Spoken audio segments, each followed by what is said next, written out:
Hey guys, I've got my 1990 735i here. It has 138,000 kilometers on it. When I bought it, the dash was dinging like crazy, pretty much indicating that there was electrical issues with the car, and I really should have just walked away. But I like a challenge, and I bought the car anyways. And so what I ended up finding out is someone did some real wacky wiring, okay, here and in the trunk. So what was really making me think that was something up is that the marker lights on the front and the back on the driver's side would come on, right? Well, they would all come on and then they would all shut off. So they wired pretty much the power from this one over to the other side. Okay, they didn't bother trying to find out what was causing it. All they did was run a hot wire from this side over to the passenger side, and it temporarily fixed the problem. Okay, so just reading online and talking with people, I found out that one of the best things to do is check the relay and make sure that the relay is working right. And before you check a relay, you want to also do a little bit of troubleshooting and start getting rid of some of this wacky wiring that the guys were doing. So I cleaned up the wiring as best as I could back to original, even though that side still looks really bad. But got rid of all that to see if I can get rid of all the confusion. Well, long story short, this resist relay right here is for they call it daylight driving, I think. Daylight driving relay.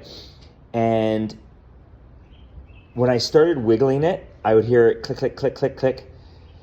And then the lights would come on, come off, come on, come off. So I ended up taking the top off of it, and it's just such a cool thing. Like, you just don't see relays like this anymore.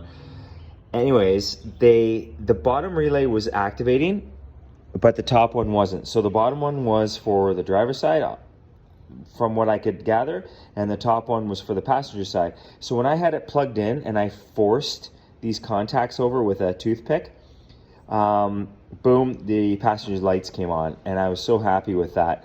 And how I knew this was bad is because I'm not good with a multimeter, is that when I was starting to wiggle this in place, both of them would click on, and then I would just hold it very steady, and then as soon as I let go, both would click off. So I knew that there was something wrong.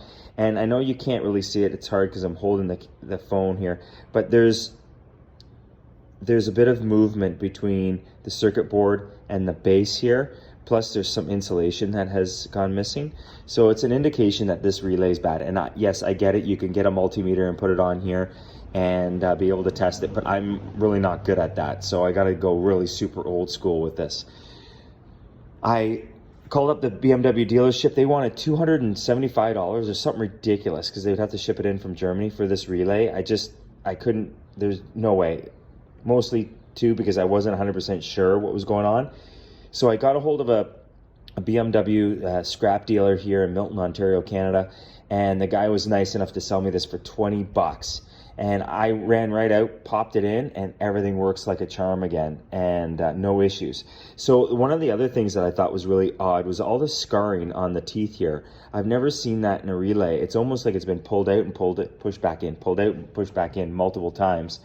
Or the way the guy did the wiring here is like literally started to burn these contacts, because the way they were running the power could have been coming back into this relay in a fashion that it just couldn't absorb that energy, and ended up burning it out even more. So anyways, guys, electrical issues, check the relays first. I wouldn't recommend just prying off the top like I did, but I had a feeling after I wiggled it and I heard the clicking and not clicking and all that other stuff that there was something going on in here. As soon as I took it off, forced these over, it started working and started doing what I wanted it to do, which gave me the indication that the wiring from this plug to all the lights was okay, because that was a huge concern. I thought there was a wire cut somewhere and that would be just a nightmare. But no, everything worked once I plugged that one back in. Anyways, guys, I'm sorry for rambling on, but I hope that helps.